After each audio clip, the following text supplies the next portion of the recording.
4.25 കോടി ആൾക്കാരെ എന്റെ വീഡിയോ കണ്ട് വൈറലാക്കിയിട്ടുള്ള ഒരു റെസിപ്പി ആട്ടോ. വേറൊന്നുമില്ല, 10 മിനിറ്റ് ബിരിയാണി തന്നെ. വേറെ സ്പൈസസ് ഒക്കെ ഇട്ടിട്ട് ഇതേപോലെ സൺഫ്ലവർ ഓയിൽ ഒഴിച്ചിട്ട് പകുതി വേവിൽ സെല്ല റൈസ് വേവിച്ച് മാറ്റിയേക്കുക. ഒരു കുക്കറിലേക്ക് പട്ട, ഗ്രാമ്പു, ഏലക്ക, ബേ ലീഫ്, കുരുമുളക്, വലിയ ജീരകം, മാഗി ക്യൂബ്, കുരുമുളക് പൊടി, മഞ്ഞപ്പൊടി, ഗരം മസാല, കുറച്ച് കളർ നിർബന്ധം എല്ലാ ഓപ്ഷനിലാണ് കേട്ടോ.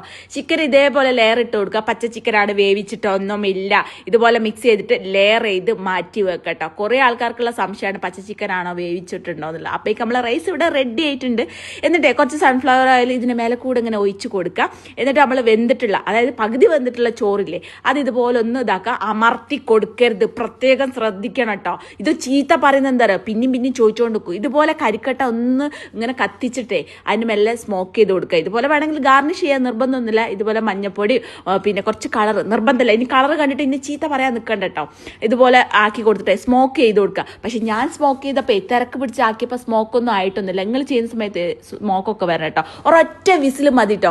ഇനി ഒരു വിസിലിൽ ചിക്കൻ വേവ് എന്നിട്ട് കമന്റ് ബോക്സ് നിറയ്ക്കൊന്നും വേണ്ട. ചിക്കൻ വെന്തിരിക്കും, ഇത് ഞാൻ ഗ്യാരണ്ടി. അടിപൊളി റെസിപ്പിയാണ്. 10 മിനിറ്റ് മതി കേട്ടോ. ഇനി ഈ ഒരു മന്തി ഉണ്ടാക്കാൻ. ഇനി കമന്റ് ബോക്സിൽ 10 മിനിറ്റ് കൊണ്ട് മന്തി തിന്നാന്ന് പറഞ്ഞിട്ടുള്ള കമന്റും കാണണ്ട. വേഗം പോയിട്ട് ഉണ്ടാക്കുക. ഉണ്ടാക്കിയിട്ട് കമന്റ് ബോക്സിൽ കമന്റ് ചെയ്യാൻ വേണ്ടി മറക്കരുത്. അടിപൊളി വീഡിയോ ആയിട്ട് നെക്സ്റ്റ് കാണാം.